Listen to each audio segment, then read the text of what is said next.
Ya, shalom teman-teman yang terkasih, dimanapun kita berada. Semoga kita dalam keadaan sehat dan kita terus diberkati oleh Tuhan. Ya, teman-teman, jumpa lagi bersama saya di channel DM News.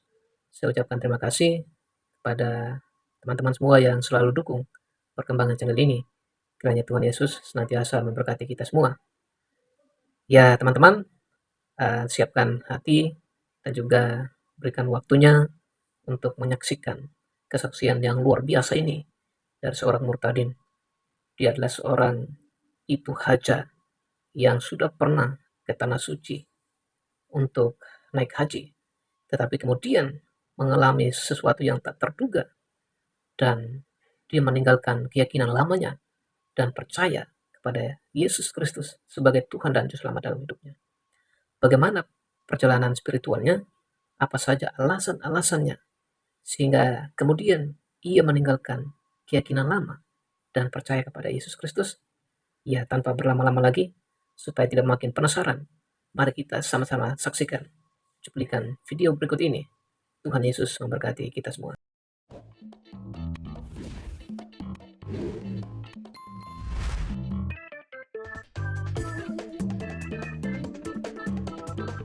Shalom, selamat malam, salam sejahtera buat kita semua yang mendengar. Tuhan Yesus memberkati kita semua ya. Ya, perkenalkan saya Mariani Marma, sering disapa dengan Bunda Arini. Ini sebuah kesaksian bahwa hidup manusia itu tidak ada yang bisa menerka, tetapi itu semua karena Tuhan semua ya. Jadi Bunda itu punya keluarga yang bahagia.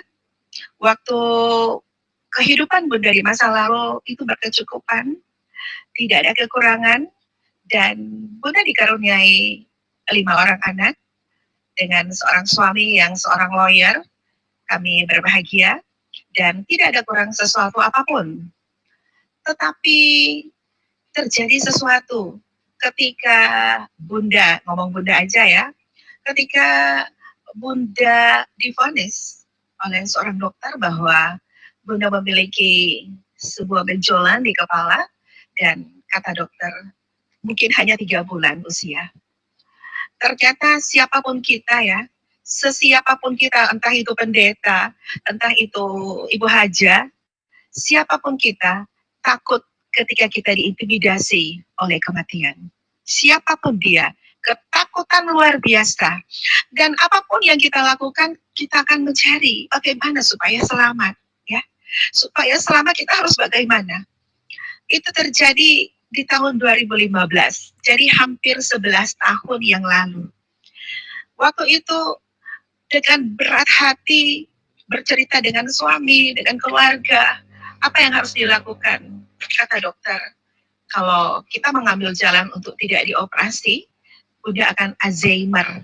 Alzheimer itu akan lupa ada di mana, dan itu sudah sedang terjadi waktu itu. Kadang bawa kendaraan mau ke arah bandara, berlawanan, tiba-tiba sudah di arah lain, tetapi puji Tuhan selamat, nggak nabrak, jalan fokus, tapi tujuan tidak ada, kabur dan lupa. Juga bukan baru sekali, bukan misalnya udah jalan ke mall, ke pusat perbelanjaan atau ke tempat keramaian, lupa kendaraannya diparkir di mana. Dan itu adalah efek dari penyakit itu. Dari dalam keadaan intimidasi ketakutan, banyak dicari alternatif karena takut dioperasi ya. Soalnya kata dokter, kalaupun mau dioperasi antara dua, kalaupun selamat, kita akan lupa, kehilangan memori. Siapa sih yang mau hidup dengan kehilangan memori ya?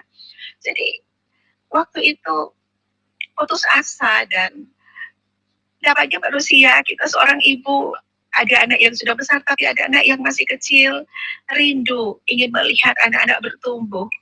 Dan disitulah Bunda bertemu dengan seorang teman, seorang sahabat, sampai sekarang dia masih ada, namanya Helda. Dia tinggal di Matani. Kami berkenalan waktu itu lewat BlackBerry. Kami berkenalan, jadi sering komunikasi lewat BBM waktu itu. Dia sering ke arah Kawangkoan. kami di Sulawesi Utara, Minahasa itu Kawangkoan. Di sana ada seorang bapak yang bisa pijat refleksi, cuma pijatnya di kaki. Mau penyakit apapun dia cuma pijatnya di kaki, ya. Jadi iseng-iseng ikutlah ke sana karena waktu itu Helda juga pernah kecelakaan dan ada pendarahan di kepala, tapi keluarga tidak mengizinkan untuk operasi otaknya karena dia masih gadis. Jadi dengan susah payah kami berusaha sampailah kami ke Kawangkoan di sana. Rumah Helda tuh di Matami, dan ketika kami ke Kawangkoan sana, takut-takut juga sih bagaimana cara dia pengobatan. Ternyata bapak itu, Bapak Erik, namanya Om Erik biasa disapa, dia cuma pijat di bagian kaki pakai kayu dia pijat. Kita nggak bilang, Bunda nggak bilang kalau kita sakit apa, tapi cuma dipijat terus dia senyum. Dia bilang, saya juga melayani Tuhan, tapi lewat cara memijat. Silakan berdoa sesuai keyakinan dan saya berdoa secara saya, kata bapak itu. Ya waktu itu Bunda masih seorang ibu aja, jadi kita berdoa dengan keyakinanku dan Bapak Erik itu berdoa dengan keyakinannya. Terus kata dia begini, ibu tidak akan mati, tapi ibu usahakan 4 kali seminggu ya datang. Wow, keren juga ya Bapak ini. Jadi dengan perasaan ada harapan, sedikit harapan. Jadi kami pulang, sudah dipijat di kaki, dan ketika sampai di rumah di Manado, Bunda bercerita dengan suami, dan atas izin suami, atas izin keluarga, Bunda diizinkan sering nginap di rumahnya Helda di Tomohon, karena mengingat 4 kali seminggu. Jadi diizinkanlah Bunda nginap di sana mulai dari Jumat, Sabtu, Minggu, pulang Senin. Jadi 4 hari ini nginep di Tomohon di rumahnya Helda. Jadi kami sore ke sana, urut di sana, pijat kaki di sana. Dalam perjalanan, kadang-kadang perjalanan ini Helda ini seorang perempuan Kristen, dia bukan karismatik, dia gemim, dia rajin sekali beribadah. Kalau contoh hari Minggu, Tomohon itu terkenal kota dingin, dan jam 4 pagi dia sudah mandi, katanya mau ke gereja subuh. Secara Bunda waktu itu seorang Muslim, wow, kirain cuma Muslim yang sholat subuh, ternyata Kristen juga ada gereja subuh ya.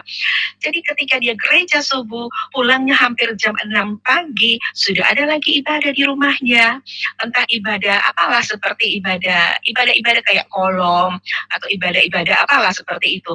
Jadi dalam hati Bunda, aduh, kok baru pulang ibadah sudah ibadah lagi. Dan itu pertanyaan dari orang yang awam tentang Kristen. Nah, ketika Hel itu ke gereja, Bunda itu mengintip keadaan di luar lewat jendela. Wow, memanglah Tomohon itu dinamakan kota religi. Di sana orang berduyun-duyun ke gereja, anak-anak sering berpegang tangan, mama, papa berduyun-duyun, dan ramai jalan itu. Kalau di kota Manado, jarang ya kita lihat itu, karena orang-orang kalau ke gereja itu naik kendaraan. Untuk jalan kaki tuh nyaris kurang. Paling yang terlihat tuh di depan-depan gereja saja orang berkumpul ke gereja. Dan di kejadian itu berlaku beberapa bulan. Suatu saat ketika mau ke tempat Helda, waktu mau ke tempat Helda itu Bunda bawa kendaraan sendiri, dan waktu itu ada kaset mobil, waktu itu hanya masih piringan, tidak seperti sekarang ya masih piringan CD. Waktu mau masuk CD, karena belokan, jadi CD-nya jatuh, otomatis radio yang terdengar. Dan radio itu kebetulan, entahlah, kebetulan radio itu tentang Pastor Gilbert yang membawakan firman Tuhan, dan firman itu sederhana sekali sih, tapi dia masuk seperti panah yang masuk ke telinga, dan itu terasa sekali sampai air mata bisa jatuh. Entah kalau dibilang sekarang, kalau kita sudah mengerti ya, kita udah di zaman Tuhan lah ya kalau sekarang, tapi waktu itu kan Bunda belum tahu apa-apa, Bunda hanya pikir perjalanan saja. Dan firman yang dibacakan itu, mari engkau yang berbeban berat. Lewat kesaksian ini, Bunda mau sampaikan, siapapun kita, tidak ada orang yang tidak punya beban. Semuanya punya. Tapi bagaimana cara kita menghadapi beban itu? Dan setiap orang pasti diizinkan Tuhan untuk menjalani hidup yang penuh dengan pikulan beban berat. Sekalipun mungkin berbeda ya, mungkin berbeda cara kita, tetapi disitulah akan terlihat. Karena manusia itu dalam keadaan terhimpit baru kelihatan sarinya. Kayak kalau jeruk, kalau diperas jeruk, baru keluar sarinya. Tapi kalau manusia, cara seperti apa? Ya, cara kita menerima, menghadapi setiap pergumulan hidup. Ketika sampai di sana ada banyak yang terjadi, banyak yang seperti di luar kendali. Dengan sebuah keberanian, satu saat mau ke sana, sudah siapkan sebuah baju. Kalau di Manado kan Bunda harus berjilbab. Ada kerinduan seperti pengen diakui lah, pengen sebuah pengakuan. Kalau bahasa sekarang, bahasa keren sekarang, pengen validasi lah ya. Kita pengen tahu ada apa sih di gereja, kenapa orang begitu antusias ke gereja, why gitu. Satu saat dengan sebuah keberanian, ketika Helda siap-siap mau ke gereja, Bunda juga siap-siap. Ketika tahu bahwa Bunda mau ikut dengan mereka, mereka ketakutan karena mereka tahu siapa Bunda. Terus Bunda bilang, gak apa-apa, sini kan Tomohon. Kalau di Manado ya nggak enak, di Tomohon kan nggak ada orang kenal kita. Kalau ini walaupun notabene Bunda adalah orang Tomohon, orang Kakaskasan. Mama Bunda orang Tomohon dengan marga Rindengan Liu, dan orang tua laki-laki papa saya dari Palu, Sulawesi Tengah. Ya, jadi papa saya dulu seorang tentara di Rindam di Kakaskasan situ, dan menikah dengan mama. Konon dulu cerita kalau ada orang dari tentara mau melamar orang awam, katanya nggak bisa nolak. Jadi menikahlah mereka. Jadi papa itu Islam, mama itu Kristen. Jadi katanya dulu mama dan papa menikah BS, ya. Kalau sekarang nggak bisa, harus seagama. Dan mungkin lah ya, tapi bukan mungkin lah, tidak ada yang mungkin lah ya. Kalau bicara secara rohani, itulah taburan mama mungkin sampai sekarang. Karena ketika Bunda lahir, kami bersaudara 3, Bunda anak pertama dan ada adikku 2. Waktu Bunda lahir sudah umur 3 tahun, jadi kami lahir diislamkan, sudah Islam, dan sudah lahir saya sudah umur 3 tahun, baru mama mengikuti agamanya papa secara rela gitu. Jadi itulah kami dari kecil sampai tahun 2015 kami Muslim, dan Bunda waktu itu umur 27 tahun sudah berhaji ke Baitullah. Dan lanjut cerita tentang Helda, ketika kami pertama kali Bunda menginjakkan kaki ke gereja di Matani, Tomohon, itu gereja Baitani. Waktu itu gerejanya di Matani itu full, karena ada orang Musidi, itu gereja Gemim ya. Ada orang Musidi, jadi mama papa, terus orang tua baptis juga harus hadir, jadi full sampai kursi-kursinya meluber keluar gereja. Bunda dengan perasaan percaya diri sekali berjalan tegap ke depan, dalam hati tidak mungkin saya orang pertama ke gereja dan tidak punya tempat. Pasti dong punya tempat, punya keyakinan ya. Waktu itu masih dibilang punya keyakinan, kalau sekarang tidak lagi, sekarang punya iman. Jadi waktu itu ke sana, tiba-tiba ada seorang bapak, seorang pelsus menjemput, dan dia bilang, mari Bu, silakan lewat pintu samping. Dan dari pintu samping Bunda tengok ke belakang, Helda juga ikut dengan Bunda di belakang. Sampai di pintu samping masuk ke dalam, ternyata Bunda didudukkan di balkon bersama-sama dengan pelsus yang ada di gereja itu. Pertama Bunda masih santai, pikir oh mungkin orang yang pertama kali datang harus duduk dengan pelsus di depan di balkon. Kebetulan gereja itu ada balkon tempat pelsus-pelsusnya duduk. Nah, dengan rasa percaya diri, semua orang pada melihat, ada yang senyum, tapi Bunda santai aja. Serasa bangga ketika seorang hamba Tuhan, pendetanya selesai dari mimbar, dia turun, mimbarnya tinggi, dia turun, langsung jabat tangan. Wow, dalam hati Bunda ya, aduh kita baru rasa simpati loh sama Tuhan Yesus, kita sudah merasa spesial banget. Baru simpati sudah spesial. Bagaimana ya kalau aku ikut seperti itu yang ada di gambaran pikiran, perasaan, dan sudah melambung. Sekejap lupa bahwa Bunda sakit, lupa Bunda punya segalanya, punya tujuan lain. Kalau Bunda ke situ bukan sekedar mampir di gereja, tapi pingin ikut mereka seperti apa di dalam. Belum langsung, oh aku mau beribadah, tidak, belum seperti itu, jujur lah ya. Jadi pulangnya santai saja. Jadi ini kejadian demi kejadian bertambah ketika ada saudara Bunda yang anaknya mau menikah. Dia bilang pinjam mobil. Jadi aku parkir mobilnya, ternyata mobilku jadi mobil pengantin. Jadi diantarlah anaknya yang mau menikah di Manado. Mereka tinggal di Tomohon dan mau menikah di Manado. Dan gerejanya ada di Tikala. Gereja Gemim Baitani juga dekat pom bensin yang ada di Tikala situ. Otomatis kan mobil pengantin harus di depan gereja ya. Jadi masuklah pengantin itu, namanya gereja besar, dan orang mau menikah itu kalau tidak salah tuh jam-jam 3 sore, hanya seperti sedikit orang itu mereka masuk. Jadi Bunda terakhir masuk di dalam gereja sambil nunduk, perasaan sedang berjalan di atas red carpet, terus ada beribuan mata memandang. Tapi iseng-iseng Bunda mengintip, malu. Ternyata tidak ada satupun yang melihat, nggak ada orangnya cuma sedikit di depan. Dan Bunda terkesima, takjub dengan keadaan gerejanya. Cantik sekali keadaan situasi. Catnya cantik, setiap tiang-tiangnya tuh ada gambar. Pokoknya jatuh cinta dengan keadaan seperti itu, jatuh cinta dengan keadaan situ. Tiba-tiba terdengar suara indah dari pendeta itu. Pas Bunda tengok, wow, pendeta itu gantengnya minta ampun. Bunda udah nonton film India, film Barat, semua ganteng-ganteng. Tapi yang Bunda lihat saat itu, pendeta itu gantengnya, terus giginya putih, dia jarak sekitar 5 meter, 6 meter lah ya di depan. Tapi perasaan dia seakan-akan cuma untuk Bunda saja. Dia sambil senyum-senyum. Bagaimana keadaan kita kalau misalnya dilihat oleh seorang ganteng terus sambil senyum-senyum begini? Aduh, jantung berdegup seperti mau lepas, keringat dingin sampai seperti nggak bisa bernapas. Kulihat bajuku udah lengket dengan keringat, tiba-tiba nggak bisa bernapas, tetapi berjuang harus berdiri, ingin cari napas. Waktu berdiri mau tarik napas di luar, dalam hati kecil gini, ini kan rumah Tuhan, kenapa harus takut? Sudah mulai timbul rasa keberanian. Oh, ini rumah Tuhan, kenapa kau harus takut? Pas tengok lagi ke depan, kulihat ada kayak silau, sudah seperti tidak bisa melihat pendeta itu, tapi aku tahu sosok pendeta itu ada di situ.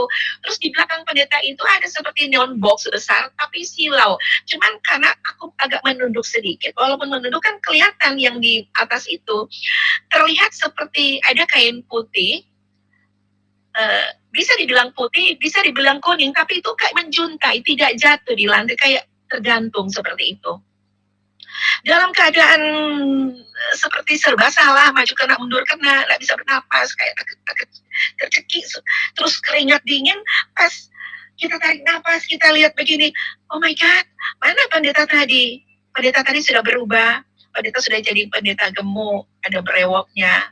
Maaf ya, tidak seganteng pendeta yang kuliah tadi. Jadi mataku nanar melihat, aku cari-cari mana pendeta yang tadi, tapi nggak terlihat lagi. Nah di situ awal air mataku deras, nggak bisa berhenti. Bayangkan Bunda istilah pingin difoto, gila foto-foto, tapi waktu dipanggil foto udah nggak mau lagi. Kebetulan kita pakai kacamata hitam, tapi malu kan di dalam gereja pakai kacamata ini, air mata deras keluar. Dengan cara bagaimana mau ku bilang alasan, tiba-tiba handphoneku bunyi, langsung ku angkat. Putriku bilang, Ma, anjing kecil mama hilang. Jadi ada alasan untuk nangis waktu itu, nangis sejadi-jadinya. Jadi yang saudaraku yang tuan pestanya bilang, kenapa nangis? Jadi aku berbisik sedikit, anjingku hilang. Aku bilang anjing kecilku hilang, seperti itu. Nanti di rumah diganti. Jadi aku antar lagi mereka. Ke teman. Air mata nggak pernah berhenti. Pendek cerita, akhirnya selesai, kita pulang Manado. Kita bersolat. Sudah berwudu, tapi mau sholat itu seperti nggak bisa lagi. Akhirnya aku berlutut dan bilang, Tuhan, aku percaya Engkau, tapi bukan begini caraku untuk memuji. Seperti itu. Dan satu saat aku jatuh sakit. Masuk rumah sakit, nggak bisa makan, dan berat badanku amblas, nggak bisa makan. Mau minum merasa pahit, mau makan rasa pasir. Tapi yang terjadi, kata dokter, ibu tidak sakit. Apa sih yang terjadi? Kalau ku ceritakan apa yang terjadi, takutnya dikirim ke rumah sakit jiwa. Atau kalau mau kuceritakan, akhirnya aku berusaha untuk bisa makan supaya kuat dan pulang dari rumah sakit. Nah, ketika pulang dari rumah sakit, Cerita, ku buka Facebook lewat laptop. Aku ingat di sana ada teman seorang pendeta. Aku tidak tahu dia pendeta mana, yang pasti dia seorang pendeta. Dan ketika aku telepon dia, dia respon dan kami buat janji untuk bertemu. Dan di sanalah kami berjumpa, namanya Ibu Pendeta Lady Loing, dan dialah yang membaptisku waktu itu. Jadi ceritanya sebelum sebelum kebaptis ya, banyak kejadian demi kejadian. Dan waktu itu Bunda memberanikan diri untuk dibaptis. Dan Bunda cerita sedikit, waktu Bunda pengalaman spiritual, waktu Bunda masih Ibu Haja, Bunda berhaji ke Baitullah. Sebelum kami berangkat, kami mengundang orang-orang lansia di rumah kami berikan sumbangan ke panti asuhan, karena puji Tuhan suami Bunda adalah seorang lawyer, dia ya bisa dibilang dermawan, dia yang membuat Bunda bisa ke Baitullah. Sebenarnya itu adalah nazar, dan suami mengiyakan dan suami mengizinkan Bunda berangkat. Itu Bunda masih umur 27 tahun, anak baru dua, anak sudah dua. Berangkat kami ke sana, di sana tidak ada sesuatu terjadi, tetapi banyak pengalaman tentang kebaikan, ya. Di sana kalau kita berbuat baik, langsung terjadi kebaikannya. Langsung kita rasakan, enggak misalnya, oh kita harus berbuat baik supaya sebentar nanti ada. Tidak, langsung kejadiannya. Jadi adalah satu cerita kisah, waktu itu Bunda dari Baitullah, ada pengemis di sana, banyak pengemis dari India, karena begitu murah hati raja di sana, kerajaan di Saudi Arabia sana, begitu murah hati, mereka sering menghajikan gratis orang-orang India yang susah, orang-orang yang tidak punya apa-apa, tapi mereka di sana ngemis di tengah masjid di mana-mana. Jadi pas habis sholat, pengemis minta, jadi otomatis aku kasih. Sementara kan kita harus beli minum kan. Pas kita rogoh kantong, ya sudah habis uangku mau beli minum. Jadi karena udah kecapean, udah capek, aku duduk di tangga sambil menghadap ke bawah. Di tangga itu aku berdoa bahasa Manado ya. Gue bilang, aduh Tuhan, kasihan kita cuma sendiri, kita terpisah dari teman-teman, tapi tahu pulang, udah hafal. Tuhan, kita cuma sendiri, kita punya uang tapi di hotel, kita sekali ini. Pas kita sementara nangis begitu, kita lihat ada sepasang kaki di bawah kaki. Ku angkat kepalaku, Ami-Ami, seorang kakek-kakek, tapi dia pendek kecil, dia bawa susu dan roti, juga di tasnya ada buah dan aqua, air mineral. Terus dia bilang, halal, halal fisabilillah, Siti Rahma. Dipanggil orang Indonesia, dipanggil Siti Rahma di sana. Bunda langsung ambil, langsung teriak, wow, luar biasa. Jadi di sana Bunda belajar, bukan nanti di haji ya. Waktu itu sebelum berangkat haji juga sudah belajar, kita harus kata kunci untuk menjadi orang yang dikasihi Tuhan, kerendahan hati dan tidak boleh sombong, dan kita harus murah hati.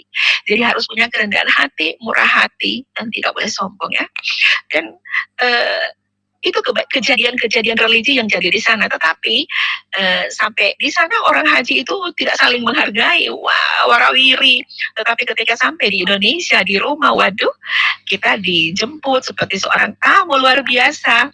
Dan mungkin hanya di Indonesia yang punya gelar haji itu dieluk-elukan seperti itu. Tapi sebenarnya biasa aja lagi. Jadi ketika dengar Bunda sudah berpindah, banyak yang menghujat, dan itu sebuah komitmen kita ya, berani melangkah, ambil tanggung jawab, dan hal itu puji Tuhan bisa kita lewati. Ada seperti itu. Bisa kita lewati kejadian itu, dan kita percaya sudah mulai tanda-tanda mungkin ya, karena orang yang melakukan kebaikan itu tidak akan pernah harus langsung menerima kebaikan, karena kita harus diuji, kita selalu dalam ujian, dan mulai itu kita memiliki pergumulan batin, banyak kejadian, menguras air mata, menguras isi kantong, dan setiap manusia punya pergumulan masing-masing ya. Kita pergumulan itu yang Bunda alami adalah sakit, dan divonis akan meninggal, dan ada titik ketika kita sampai di satu titik bahwa kita itu hidup memang hakikatnya untuk mati, tetapi kita ingin umur panjang, kita ingin hidup melihat perkembangan anak, melihat masa sih kita mati konyol masih muda, itu cerita dulu. Tapi berbeda ketika kita telah bersama Tuhan Yesus. Hidup adalah bersama Tuhan, hidup adalah hidup itu akan berarti sekali, dan kematian pun adalah sebuah keuntungan. Jadi bukan berarti tidak takut dengan kematian, tapi memang kematian itu harus dihadapi. Karena secara iman percaya sekarang, kematian itu adalah berjumpa dengan Sang Maha Pemberi hidup. Ya, kalau dulu kita belum paham benar apa itu kematian. Kematian itu adalah sebuah momok ketakutan, berpisah dengan kehidupan. Tetapi ketika sekarang, saat sekarang, bukan berarti mati, bukan begitu kalau secara kasar lah ya. Tetapi kalau sekarang, hidup itu amat berarti. Step by step, setiap detik, setiap menit, setiap jam, setiap hari, kita melakukan hal-hal yang Tuhan mau. Wow, itu sangat luar biasa. Tetapi bukan berarti kita baik-baik saja. Karena di firman Tuhan juga dibilang, kita akan dimusuhi dunia ketika kita cinta Tuhan. Dan itu yang harus kita kuat-kuatin. Ya, buat yang mendengar, yang dalam keadaan situasi kondisi maju kena mundur kena, ayo dikuat-kuatin, kuat. Sekalipun kiri dan kanan, muka dan belakang tidak ada yang melihat kita, tidak ada yang peduli kita, cobalah kita tengok ke atas, ada yang sedang melihat kita, ada yang sedang menggenggam masa depan kita. Kita masih punya masa depan, ya. Jangan pernah khawatir akan hidupmu. Kalau kita memiliki iman percaya bahwa hidup kita sudah diatur sama Tuhan, ya. Bukan berarti kita harus duduk dulu aja. Bukan berarti kita harus malas-malasan saja. Kita harus bekerja, ya. Ora et labora, bekerja dan berdoa. Ketika sampai di masa kritis itulah ya dibilang, dengan keberanian Bunda minta dibaptis saat bulan Ramadan. Sebuah pukulan telak bagi keluarga. Bunda bermohon ke suami.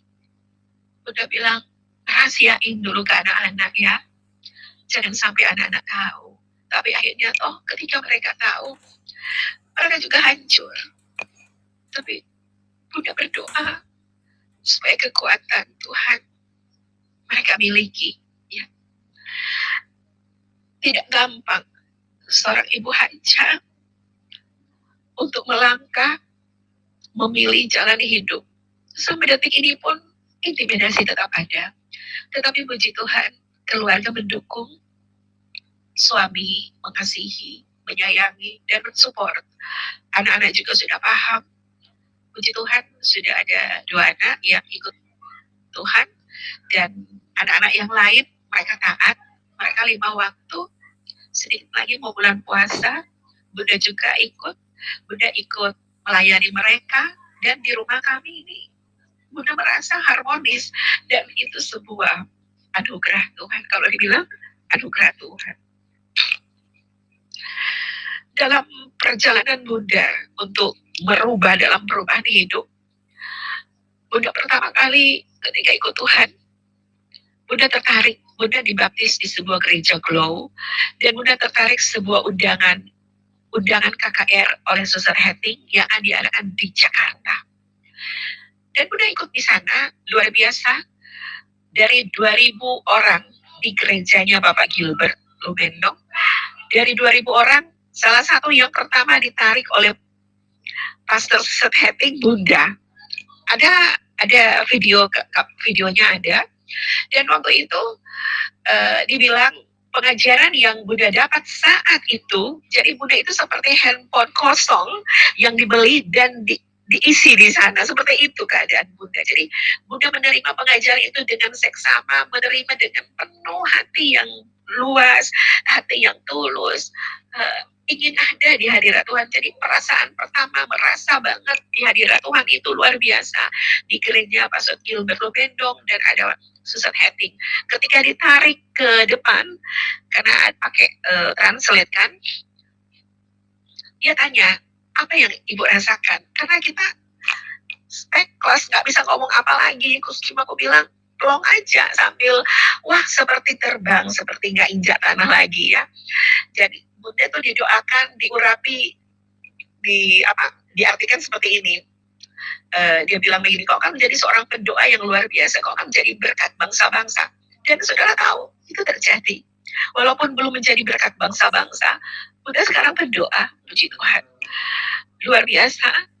Dan setelah pulang dari sana, Bunda pertama kali ikut pendidikan SOM, Sekolah Orientasi Melayani, yang diadakan oleh Gereja Betani.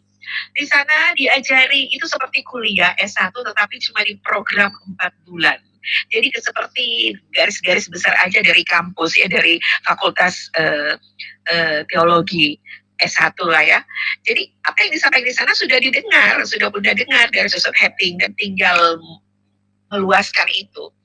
Dan puji Tuhan, baru dari sekolah SOM dipertemukan lah ya, bukan bertemu, dipertemukan Tuhan dengan hamba-hamba Tuhan yang luar biasa, dan sering bergabung, bersekutu dengan mereka, ikut dia ketemulah dengan orang-orang luar biasa, dan puji Tuhan Bunda bisa, pertama kali Bunda kesaksian waktu dulu itu, Bunda sementara kuliah, dan Bunda mengucapkan banyak terima kasih atas bantuannya waktu itu. Bunda dapat sumbangan, dapat dana, doa dan dana, dan Bunda menyelesaikan S1. Dan atas dorongan dari Ibu Direktur dari kampus Bunda di Sekolah Tinggi Transformasi Indonesia, Sekolah Tinggi Teologi Transformasi Indonesia, dia mensupport Bunda untuk lanjut ke S2. Jadi puji Tuhan, Bunda sekarang Master Teologi ya, dan persiapan, dan sudah mulai 1 semester berjalan. Bunda diperbantukan mengajar ya di kampus itu. Tetapi pekerjaan pertama itu Bunda adalah hamba Tuhan, Bunda adalah pendoa, dan Bunda bukan hanya itu, Bunda juga sering diundang dari kantor-kantor untuk bawa firman Tuhan. Dan Bunda sekarang ada di sebuah gereja Gemim Diaspora di Karame, tempat tinggal Bunda. Dan di situ karena Bunda bukan lulusan teologi UKIP, jadi tidak boleh jadi pendeta. Kalau di Gemim harus dari teologi UKIP. Jadi Bunda jadi ketua KPDP, ketua penginjilan doa. Dan dimanapun berada, posisi kita adalah pendoa, dan kami saling mensupport. Ada banyak kejadian demi kejadian. Ada satu kesaksian sebagai pendoa, Bunda tidak pernah memberikan nomor telepon, nomor handphone ke orang-orang, nih nomor telepon ke undang aku ya, mau doa ya. Tidak pernah. Tapi dari mulut ke mulut, ketika Bunda melayani seseorang lewat telepon, walaupun hanya lewat telepon, doa, mereka merasa diberkati, mereka rasa ada pemulihan, ada kesembuhan, dan dari mulut ke mulut mereka saling menyampaikan. Dan suatu saat Bunda ditelepon oleh seorang ibu ini, dia minta, Bunda saya begini-begini, didoakan, dan dia merasa diberkati sekali. Soalnya waktu dia minta berdoa itu saat dia dalam keadaan sakit, ketika doa dia berhenti sakitnya. Jadi puji Tuhan, dan dengan segala keberanian beliau, dia bilang, Bunda tolong ya, saya minta tolong datang ya ke tempatku. Di mana Ibu? Saya di Wamena. Jadi saudara yang dikasihi Tuhan, lewat doa Bunda bisa injak kota Wamena. Dulu Bunda cuma sampai injak Sorong ya, Sorong, karena adik iparku dulu seorang kepala kantor Bank Papua di sana sebelum dia pensiun. Jadi Bunda cuma sering Manado, Sorong. Tetapi ini Manado, Sorong, baru lanjut ke Wamena. Dan di sana Jayapura. Jayapura. Nah, Bunda kan belum pernah ke Jayapura. Nah, itulah kalau kita berjalan bersama Tuhan, bukan kebetulan kita ketemu dengan orang-orang tertentu. Waktu di pesawat, kami delay 6 jam. Ketika sampai di Sorong, delay 6 jam. Jadi kan otomatis pesawat yang dari Jayapura ke Wamena kan tidak ada lagi. Dan kami tiba di Jayapura, diprediksi kita sampai di Jayapura tuh jam 1 siang. Kita tiba di Jayapura jam 6 sore. Dan kita diinapkan di hotel. Otomatis kan hotel itu satu hotel kan 2. Dan satu pesawat kami, seorang ibu yang di depan Bunda, dia itu bilang, puji Tuhan, kita sekamar dengan Bunda. Oh iya, dan bukan kebetulan, ada banyak perkumpulan, dan kami berdoa bersama.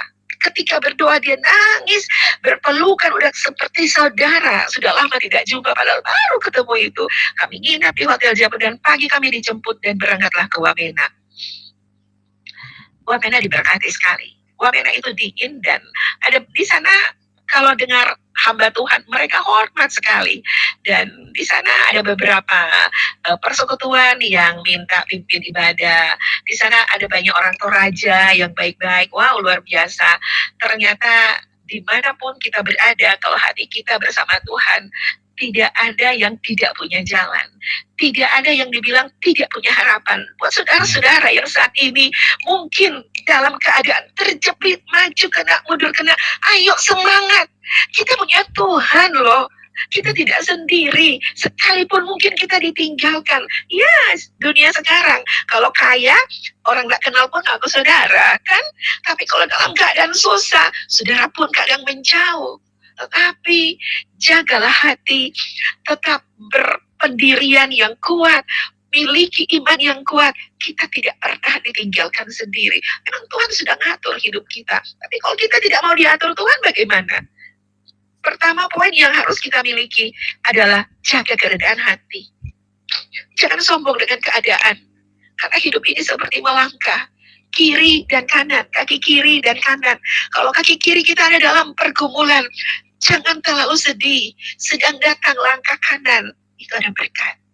Itu pun kalau dalam keadaan kita di posisi langkah kaki kanan, dalam keadaan berkat, jangan terlalu euforia bahagia. Karena sedang datang langkah kaki kiri, langkah ujian. Hidup kita, hidup kekristenan, tidak ada yang baik-baik saja. Jujur, ketika mudah jadi Kristen kayak dimiskinkan banget. Kayak dimiskinkan banget. Tetapi ada banyak hal yang kita dapat yang tidak bisa dibeli dengan uang. Sukacita, damai sejahtera. Kita bisa senyum sekalipun ada air mata. Kita bisa berdiri tegak sekalipun kadang lutut kita nggak mampu berdiri. Hanya Tuhan yang sanggup menguatkan kita. Tidak ada satupun kekuatan yang kita miliki selain kekuatan dari Tuhan. Ayo semangat hidup. Jangan sedih kalau kita tidak punya harta, ya. Kerjakan apapun yang kau kerjakan dengan kedua belah tanganmu. Kalau dirimu, kalau kita cinta Tuhan, apa saja yang kita buat dengan kedua belah tangan, Tuhan buat itu berhasil. Contoh kesaksian. Waktu corona, kan semua tidak boleh keluar rumah. Bunda tuh stres banget, nggak bisa keluar rumah. Pelayanan pun cuma lewat telepon, padahal harus jamaah di rumah sakit, takut keluar. Bunda kebetulan punya mesin jahit di rumah. Jadi Bunda iseng-iseng buka YouTube. Kalau pelayanan kan nggak kesempat kita nonton, kita buka YouTube. Kita coba deh, kita jahit tas dari kita. Korban dulu, kain sarung suami, korban dari tas. Wow, jadi. Udah boleh keluar rumah, aku beli kain.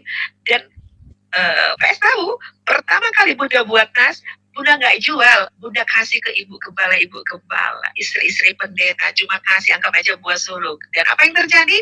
Ketika mau menghadapi Natal, mereka mulai telepon, Bun, saya pesan ini ya 50 ya, boleh berapa lama?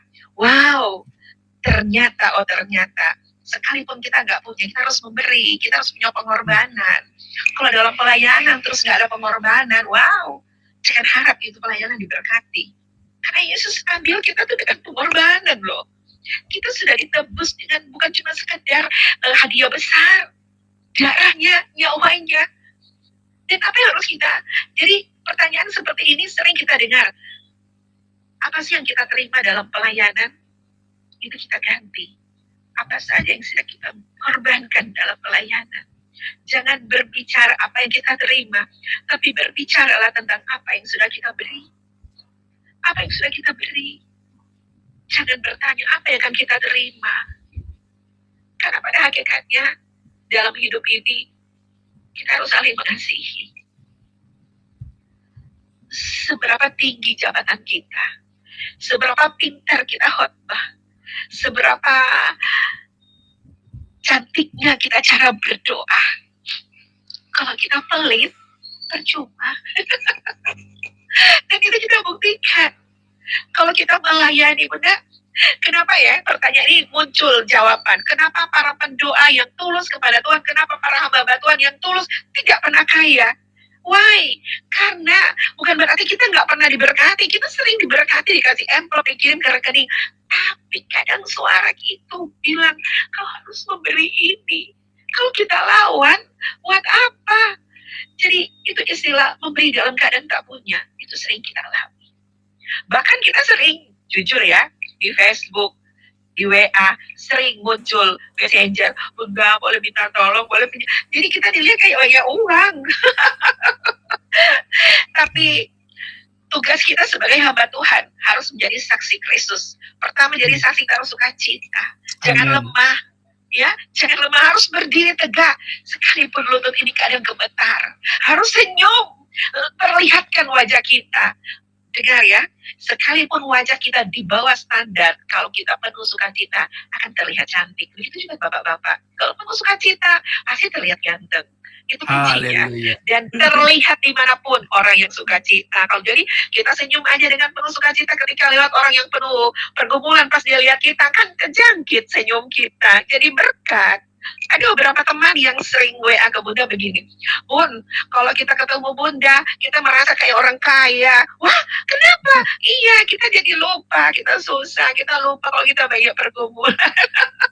Jadi kita harus sering bukan senyum-senyum sendiri ya, kita harus tetap sukacita, memperlihatkan, menjadi saksi bahwa kita milik Tuhan. Jadi saksi lah, bukan saksi susah, saksi bahwa tidak ada orang Kristen yang setia, yang tidak punya permasalahan, tetapi sukacitalah, kata Tuhan. Kan Tuhan bilang, jangan khawatirkan akan apa yang kau makan, jangan khawatirkan akan apa yang kau minum, yang kau pakai. Yang penting hidup ini, ya. Ayo kita perbaiki hidup kita. Sekalipun Bunda sudah istilah melayani Tuhan, MTH, segala macam, banyak ketemu dengan, tetapi Bunda tetap merasa masih sedikit mengenal tentang Tuhan. Kita sama-sama belajar. Akan banyak Tuhan ajarkan kita. Kadang-kadang kita tetap diam saja, sering mendengar apa yang Tuhan bilang, ya. Karena di saat sekarang banyak pengajaran sesat, banyak sekali. Tetapi Tuhan akan beritahu ke kita, itu sesat atau tidak.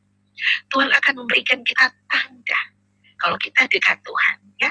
Kita percaya kalau saat ini, secara mendengar kesaksian ini, udah percaya di dalam nama Tuhan Yesus, Tuhan ambil alih kelemahanmu, Tuhan ambil alih ketidakmampuan kita. Pasti harus yakin, imani, kita tidak pernah dibiarkan sendiri, ada Tuhan, ya. Kita harus percaya apapun yang terjadi. Memang hidup kekristenan itu penuh dengan pergumulan, penuh banget. Nonsen kalau bilang, oh aku masuk Kristen baik-baik aja, aku penuh. No.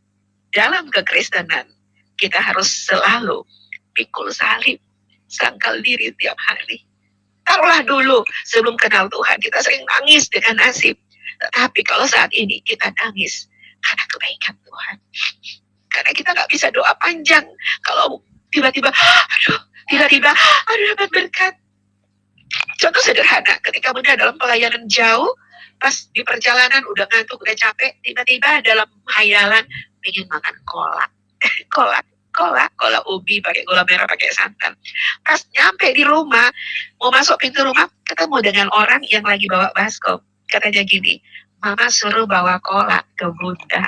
Haleluya. Luar biasa, nangis aja. Mau bilang makasih ya, Tuhan berkati ya mamanya. Ya Bunda tinggal di tengah-tengah orang Islam di sini, mereka baik kok. Ya. Ada banyak kesaksian yang disaksikan, tapi kadang kita terhalang waktu.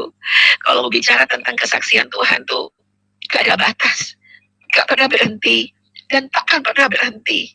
Karena kebaikan Tuhan tidak akan pernah berhenti sampai pun kita tutup mata.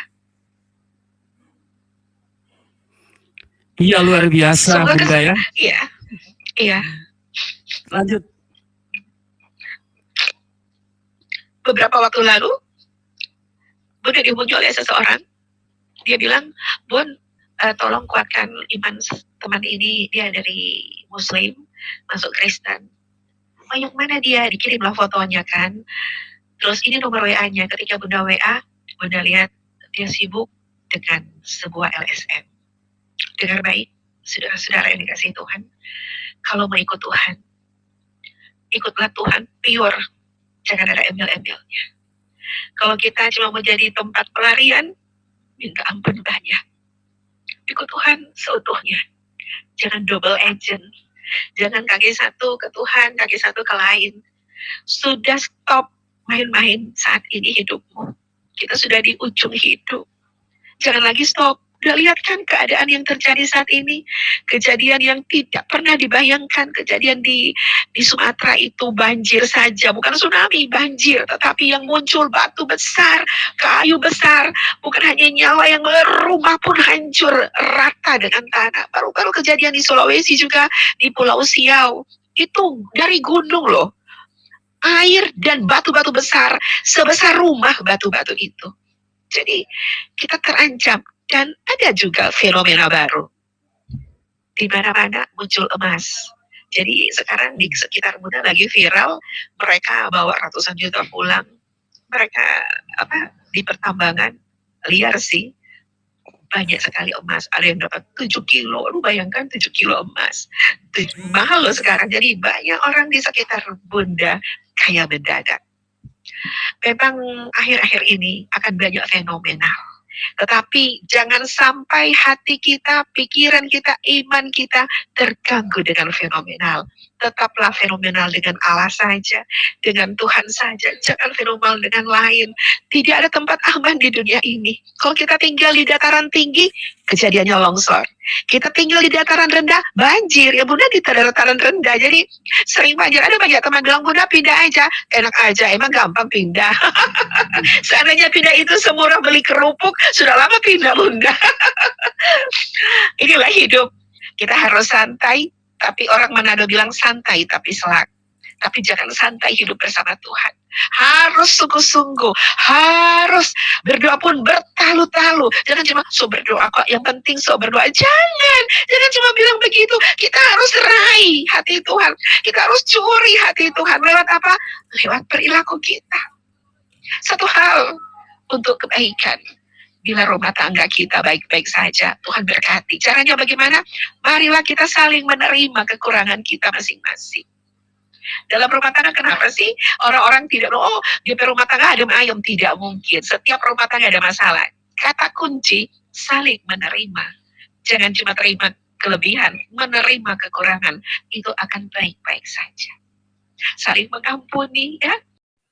Ya teman-teman, puji Tuhan. Luar biasa. Kesaksian yang sangat memberkati, yang sangat menguatkan iman percaya kita kepada Yesus Kristus. Ya teman-teman, ada firman Tuhan yang saya mau bagikan bagi kita semua. Dalam Efesus pasal 1, ayat yang ketiga sampai ayat yang ke-14. Demikianlah firman Tuhan.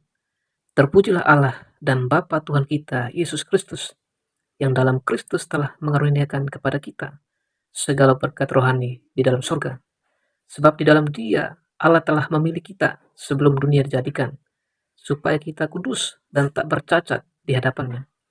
Dalam kasih Ia telah menentukan kita dari semula oleh Yesus Kristus untuk menjadi anak-anaknya sesuai dengan kerelaan kehendaknya, supaya terpujilah kasih karunia-Nya yang mulia, yang dikaruniakannya kepada kita di dalam Dia, yang dikasihinya. Sebab di dalam Dia dan oleh darahnya kita beroleh penebusan, yaitu pengampunan dosa menurut kekayaan kasih karunia-Nya, yang dilimpahkannya kepada kita dalam segala hikmat dan pengertian. Sebab Ia telah menyatakan rahasia kehendak-Nya kepada kita, sesuai dengan rencana kerelaannya, yaitu rencana kerelaan yang dari semula telah ditetapkannya di dalam Kristus, sebagai persiapan kegenapan waktu untuk mempersatukan di dalam Kristus sebagai kepala segala sesuatu, baik yang di surga maupun yang di bumi. Aku katakan di dalam Kristus, karena di dalam Dialah kami mendapat bagian yang dijanjikan. Kami yang dari semula ditentukan untuk menerima bagian itu, sesuai dengan maksud Allah, yang di dalam segala sesuatu bekerja menurut keputusan kehendak-Nya, supaya kami yang sebelumnya telah menaruh harapan pada Kristus, boleh menjadi puji-pujian bagi kemuliaan-Nya. Di dalam Dia, kamu juga, karena kamu telah mendengar firman kebenaran, yaitu Injil keselamatan. Di dalam Dia, kamu juga, ketika kamu percaya, dimeteraikan dengan Roh Kudus yang dijanjikannya itu. Dan Roh Kudus itu adalah jaminan bagian kita sampai kita memperoleh seluruhnya, yaitu penebusan yang menjadikan kita milik Allah untuk memuji kemuliaan-Nya.